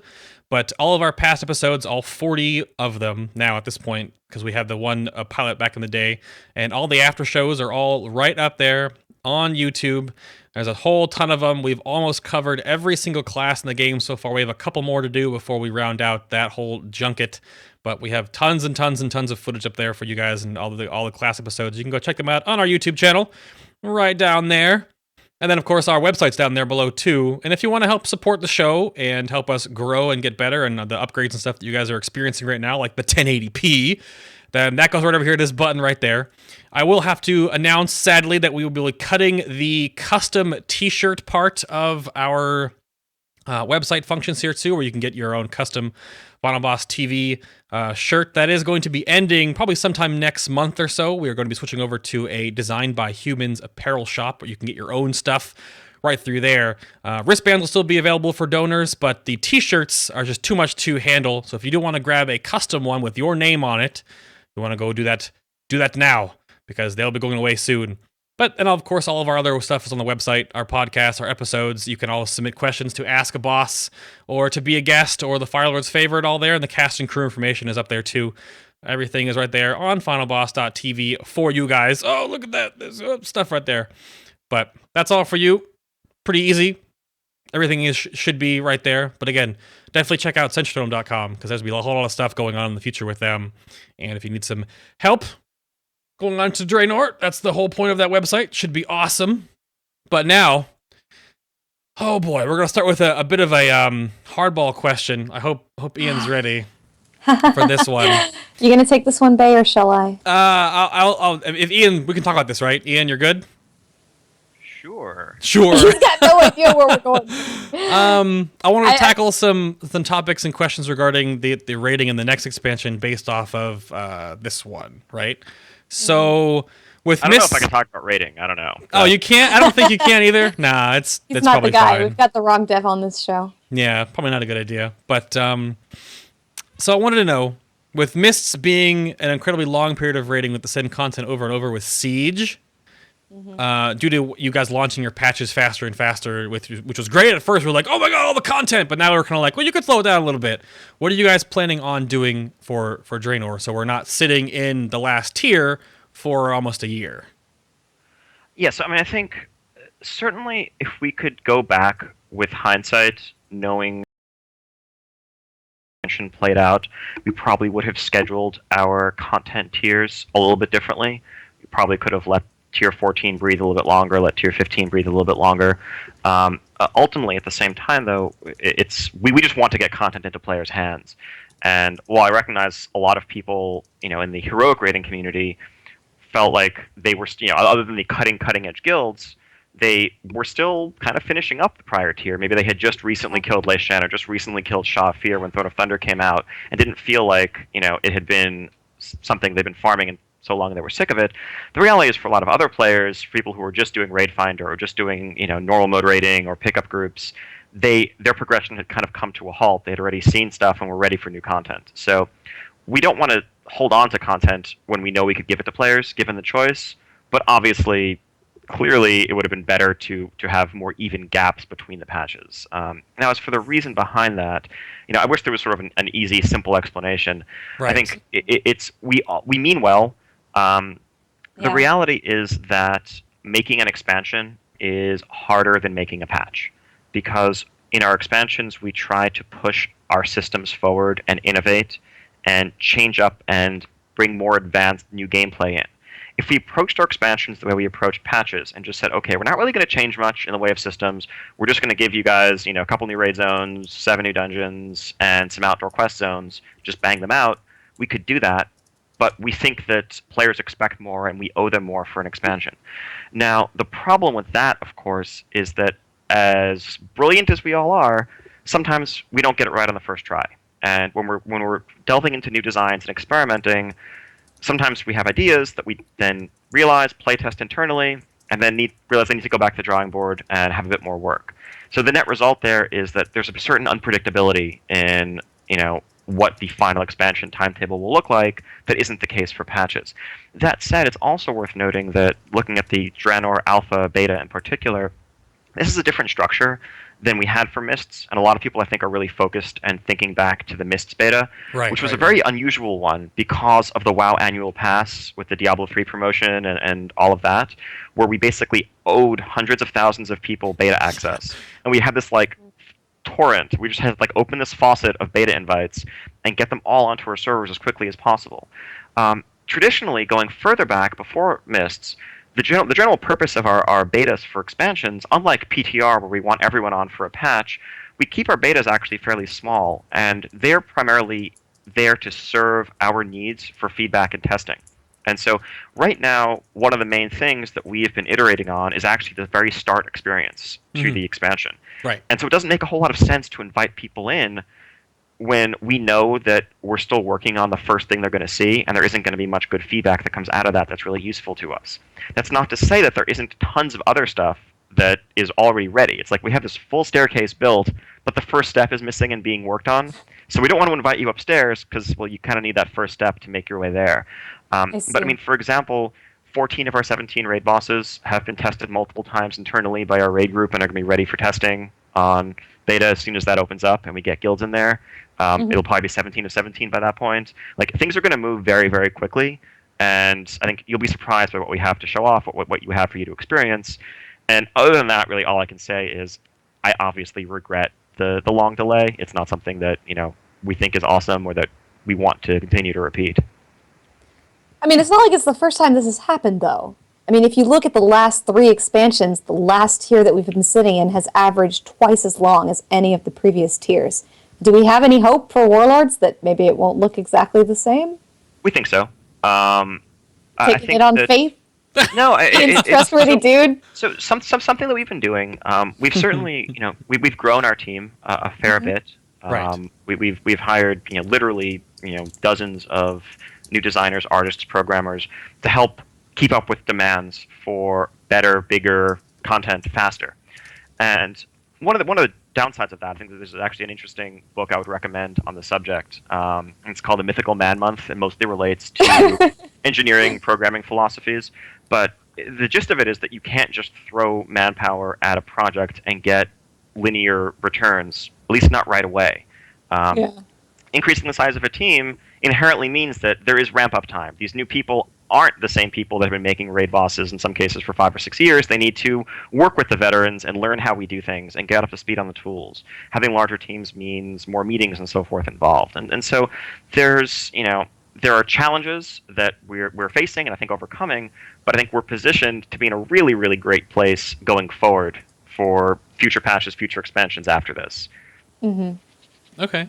All right. Well, I mean, I guess we'll be optimistic for the future. I mean, that it's not like we can be very optimistic right now, looking at how long that we're going to be sitting in siege. But we'll see if Warlords presents us with any better of a split between all of the different tiers and the very last one that we sit in. Sure. That's the plan. I'm going to have to push the next topic to the after show. We're going to talk a little bit about like styles of raids using mechanics from the past and new ones. We're going to move that to the after show. And then I want to talk a little bit real quick about garrisons before we get into the real big topic that I want to make sure that we hit on. So let's talk about garrisons. A little bit of garrison talk real quick, and then we'll go into something a little more detailed. But I wanted to get you out there with how important they're going to be for raiding. I know you guys are still iterating on how garrisons are going to be really the point and really tied into the leveling experience. But is there really going to be anything about them that we're going to have to do for raiding? Because I know that all the other top-end guilds, Affinity included, sitting there like, oh, please don't. If we need to do something on every garrison on all of our characters to get something out of it, that might be a really bad situation. So what are you guys doing with garrisons, and what can you tell us about that? Yeah, I mean, I think garrisons are definitely a core feature to Warlords of Draenor. You will get your garrison almost as soon as you set foot in Draenor. Having a garrison is mandatory. What you do with it is very much up to you. Okay. If you quest from 90 to 100, that is very much the story of building up a base, raising an army to take on the Iron Horde, and as you're going out adventuring and doing heroic things in the zones, you're also building up your base that kind of you fall back to and see how that grows, and then you go off into a new area. That's that story. If you want to just do dungeons from 90 to 100, you can do that. And then you can catch up on your garrison progression later on if you're so inclined. But in terms of endgame raid benefits, I mean, we see garrisons as something, if you want to level them up, if you want to take full advantage of the entire system and do everything it has to offer, you'll be able to, through the follower missions and those systems, get some gear that is like normal raid quality, maybe a couple of heroic raid quality things towards the end of a given tier. But those aren't going to be available right away because you need to level up your garrison, unlock those missions, and so forth. It's not going to be something that really plays it all into those first weeks of progression. Like, if you're a Mythic Raider and you just don't do stuff with your garrison, you'll be fine. We think you're going to want to because they're cool. There's a lot of depth and interesting gameplay there, but we don't want to force it down your throats as, like, you must do this in addition to everything else you're doing to keep up with progression. Right. Okay. And that's the one thing I wanted to, because I know when we saw it at BlizzCon early on, you can do like the dungeon sending off of your followers, then of course like the rating of them. So I assume like those rewards, like the normal or heroic level gear, would be from that sort of thing, and that would take weeks to, I guess, get to. So at the first onset of Tier 17, no one's gonna be able to do that because you just can't. Yeah, I mean, it's the way that things like the crafted weapons that you had, or crafted items in 5.2 Isle of Thunder, or the way the Valor vendors worked when they had items on them. Like, those things were great to complement the loot that normal mode raiders were getting, or aspirational things for Raid Finder players who wanted to kind of get better gear from outside of Raid Finder, but they weren't tremendously relevant to the heroic or soon-to-be mythic raider. Okay. Yeah, I think a lot of us wants just to be sure that we don't have to worry about, like, leveling, even though we have time, because there was no raid until the week after launch, but then we have to, like, max out our garrisons and go crazy. Like, that I wanted to make sure that you can just not freak out about that. It should be okay. That is correct. Okay. Whew. All right. Definitely not freaking out. No, Definitely freaking out. not freaking out, yes. The only other part about garrisons that was brought up too by one of our regulars, Galassa, was wondering about, is there any way that you think the benefits from garrisons will benefit all your tunes? Say if you have a full page of 90s, do you have to level up your garrison on every single tune? Like, they're not going to be across your account or all? Or your garrison is not account-wide. Mm-hmm. Partly because the story of Draenor and leveling in Draenor is the story of building up your garrison and can unfold differently. There are actually some branching choices in the quest experience that we have built in that we're pretty excited about. But we're super mindful of avoiding the sort of farm alts problem. Like, if you want to do a garrison on your third alt to benefit your third alt, that's awesome. If you want to do a garrison on your alts to feed into your main, that is less awesome. And so we're probably going to have some sort of account-level restrictions on either tradability, on mission caps, things like that, that avoid that feeling and let it be focused on something that's voluntary if you want to get deeper into a given alt. Okay, that sounds pretty good. I mean, I think it should be. It sounded like when you were introducing the system in the first place, it would very much be character to character to character. I think it's, again, people being worried about, like, if they get more power out of having more garrisons, which isn't the case. Correct. Okay. I mean, yeah, and obviously there'll be some economic benefits. Like, if you just want to make a bunch course. of gold, Yeah, there's some advantages there, but that's a little bit different. But not for raiding power. That's what people are always worried about. Exactly. They won't kill bosses for you. No, they won't kill. Good. All right. Now, Anna, take the last big topic we have here. Hopefully we can give enough time. We're going to go a little bit over on this, but I don't think anyone's going to care in chat room. I'm not going to be too stressed out about going over. So am I handling raid lockouts now, Bay? That's where we are in the notes? Yes. Let's do this. Right. I know you wanted to talk about this. So, Warlords of Lockouts. Let's go for it, Anna. I mean, I know we really wanted to talk about lockouts, and I know that you went into this topic in a little bit of detail when you spoke to Olivia on Friday. It was, in fact, the very first topic that you guys addressed, and you spoke a little bit about what you see people doing in Warlords with all of the different lockouts now. And I know that there's no way for me to interview without bringing my personal opinion in. Yep. I mean, I'm very concerned. I don't like seeing bosses a whole lot over and over and over in the same week. I tend to ascribe to a viewpoint where I have, say, X number of seeing a boss in me. Say if I can see that boss, 20 or 30 times before I get really tired of it. Well, if I'm seeing it 3 times a week at the very beginning of an expansion, I'm going to tire of it much quicker. So I wonder, in the new system, are you concerned at all that you're going to burn people out on the content faster, and then people are going to ask for content more quickly, as we saw happen in tier 15 and tier 16, when a lot of us felt like you guys released those patches a little earlier than we would have expected them to come? I mean, there's always concern, but I think ultimately we're designing the system for the raiding population as a whole. And I think there's 2 distinct phases and 2 distinct challenges here.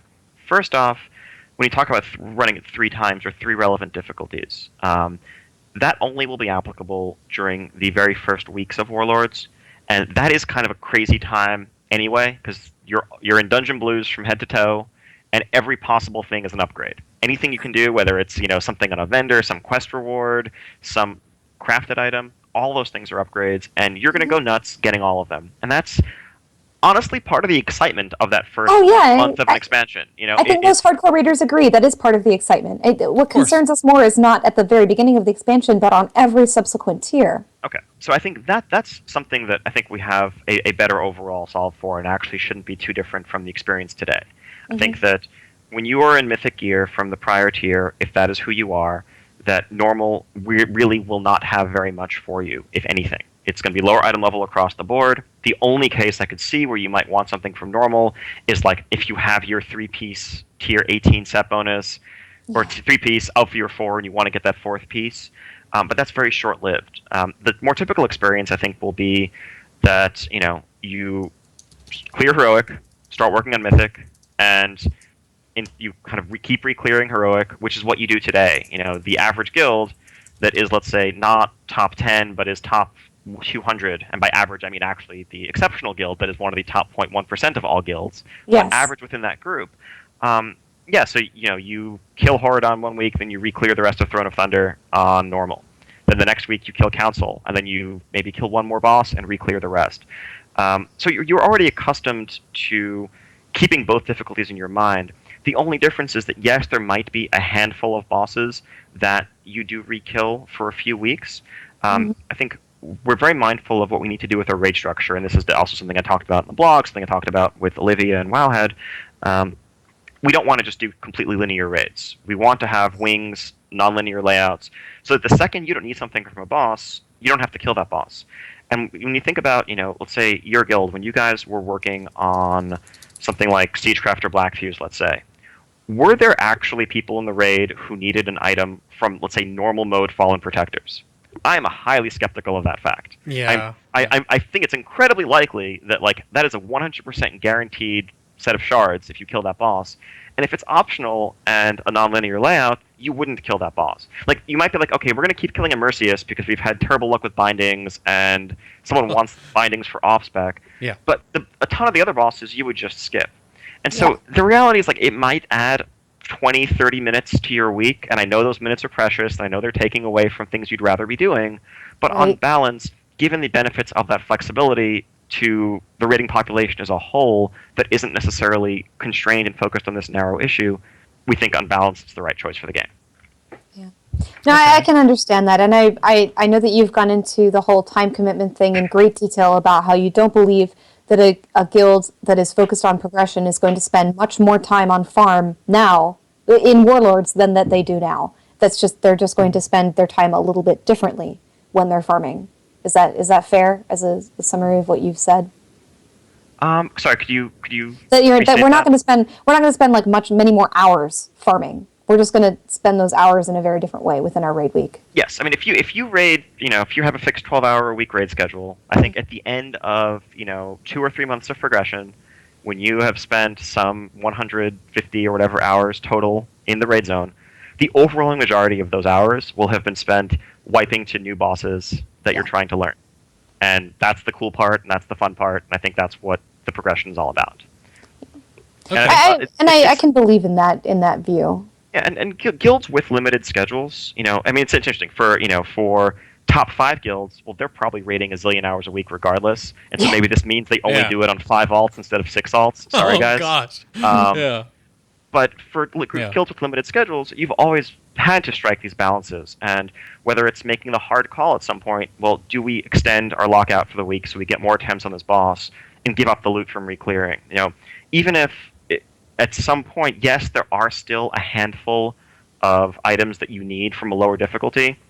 Is it really worth taking the extra 45 minutes or an hour or whatever for a chance at marginal upgrades for a handful of people versus spending that hour getting more practice on the boss?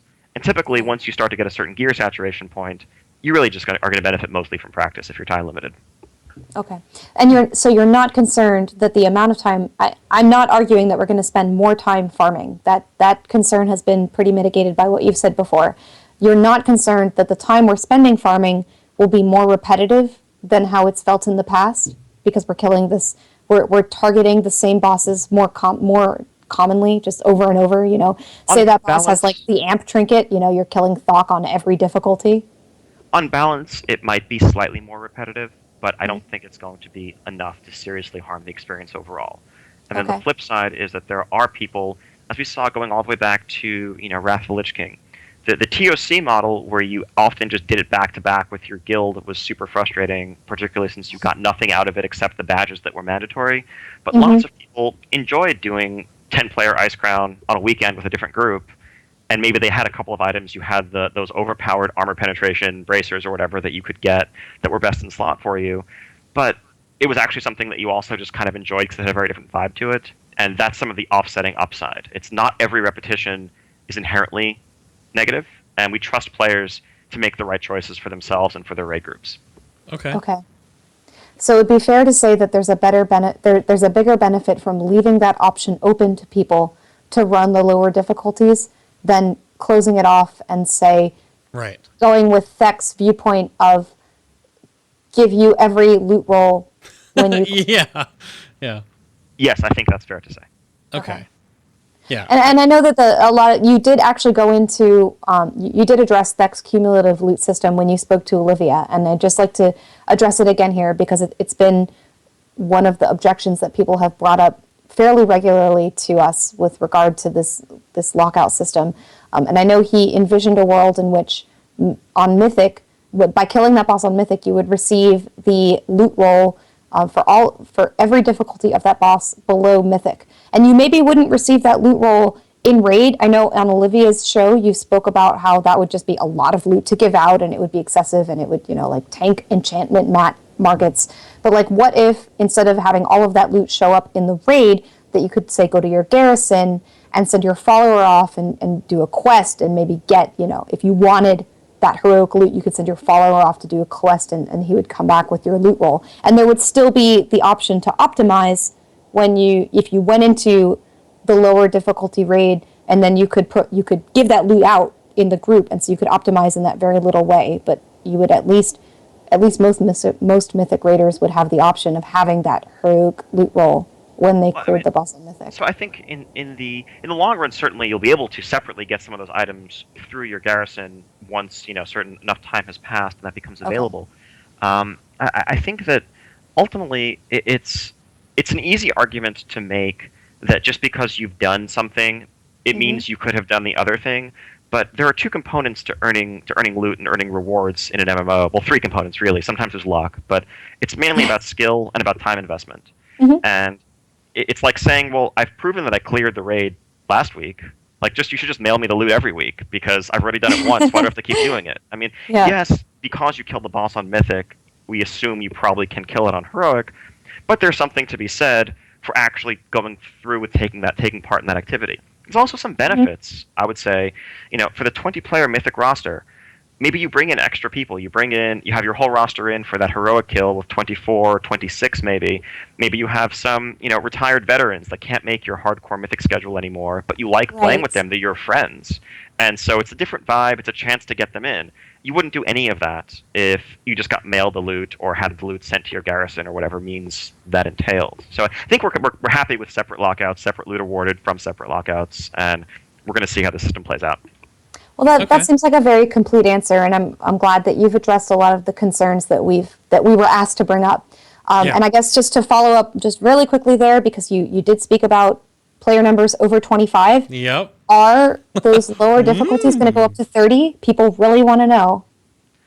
That is currently what we're targeting. We're hoping to do flexible from 10 to 30 for normal and heroic, mainly because existing 25-player social structures have rosters that go up to 30, if not more. And there's actually a lot of value in being able to just bring all your friends in.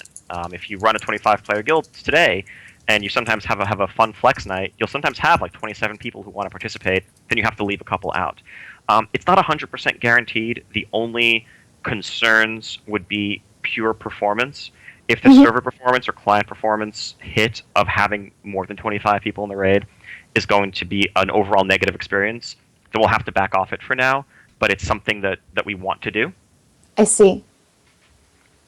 Okay, well, that'll be really exciting for people who have more than, say, a 25-man roster. Yeah, indeed. Absolutely. A couple of little things here to just confirm.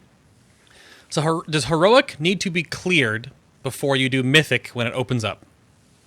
It does not need to be cleared. However, Mythic will be locked for one extra week. So you can't go do Mythic the same week as Heroic. Currently, the reality is that you can get by that restriction if you just invite someone. If you have someone who has cleared the lower difficulty form your raid or be the leader of your raid, let them zone in first.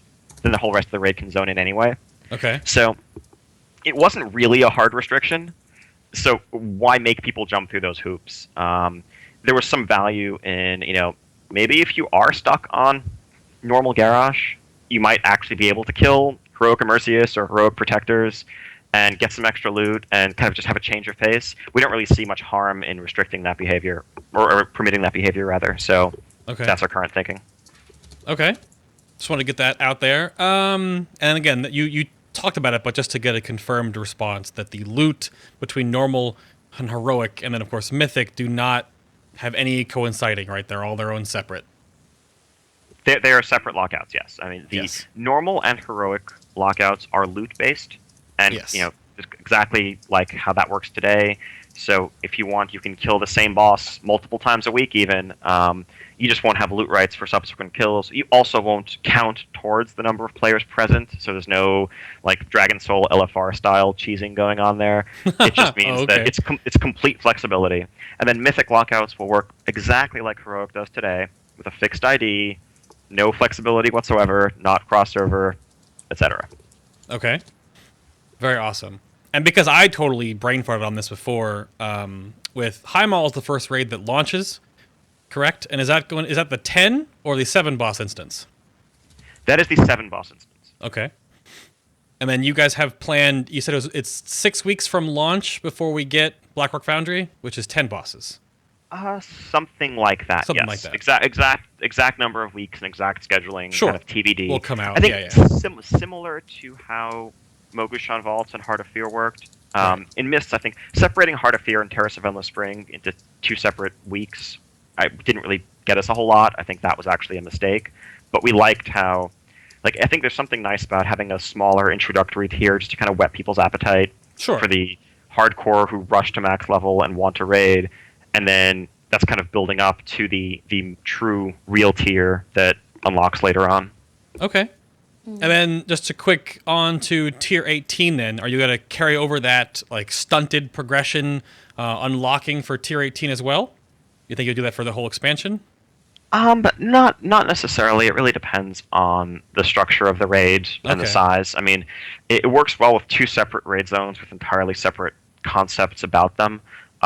But if the next zone is a single large one, then that works too. And I think Throne of Thunder wouldn't have benefited from being divided. I think dividing it to an extent requires that you have some tier separation between the two sections in terms of item level quality, rather, because otherwise, if it's all one set of item levels, sometimes that kind of sucks if the drop that you need in a certain slot isn't available in the part that doesn't open for a month and a half. Sure. Or then when the part does open a month and a half from now, everyone's already saturated with loot from the first part and doesn't need the stuff in the second half. So it gets kind of messy. Well, I guess if you're going to release one, if tier 18 is one raid, I'm just more not just splitting the actual raid up, but would you do it unlocks for normal heroic 1 week and then mythic would be the week after, instead of having all 3 raid difficulties on the same week? I would assume mythic is always a week delayed.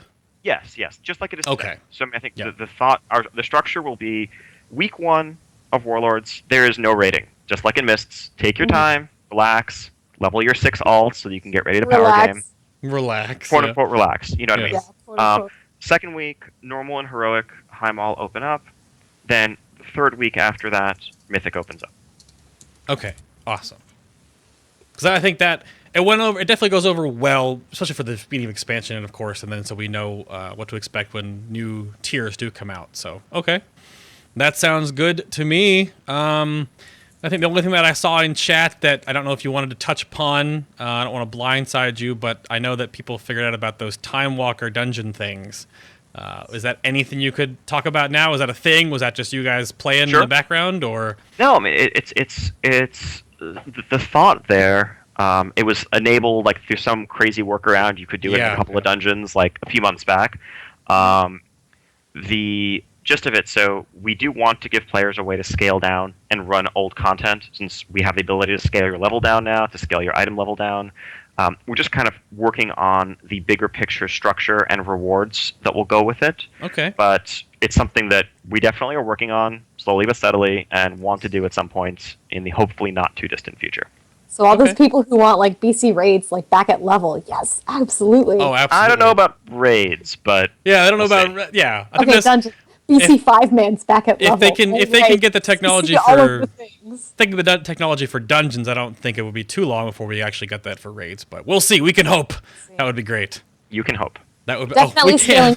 scaling content is definitely something that I think players have been looking forward to for a Yeah. long time, ever since you guys implemented some of the scaling that you've done for Proving Grounds and challenge modes. So Yep. we can all look forward to seeing where that goes in the future. Very awesome. All right, a little bit over. Not too bad. We did move some topics to the Okay. after show, but it is chat room ready for it. It's button time.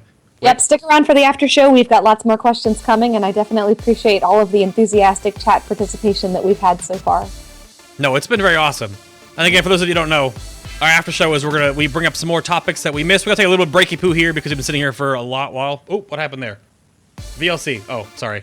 What happened? Hey, what are you doing? What are you doing? I don't know what's happening. Wait, there it is. The remix of the of the outro music. I don't know what's going on, but we have some more topics to bring up. We're going to talk about the future of some raiding thoughts with new or old mechanics coming in with Warlords. So stick around for that after a little bit of a break. Go check us out on YouTube for that. But while you're on the break, not for that. What am I talking about? Real quick, there's Anna. You can follow Anna on Twitter at On AnnaPhil. Twitter at AnnaPhil. Yes, I appreciate all of you guys who follow me, and I welcome all new followers.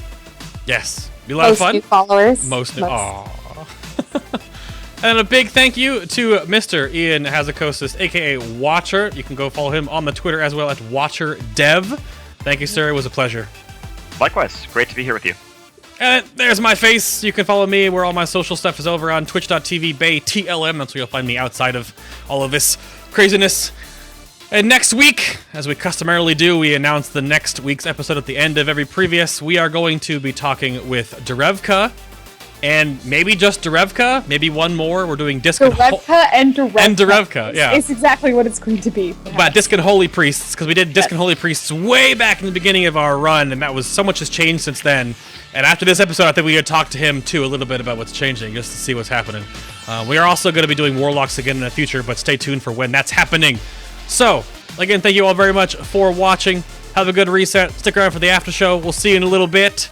Trust in the coin. Have fun at work. And for everyone behind the scenes at FinalBossTV and MMO Champion, thank you guys very much for watching. We will see you in a little bit. And if not, bye-bye. Bye-bye.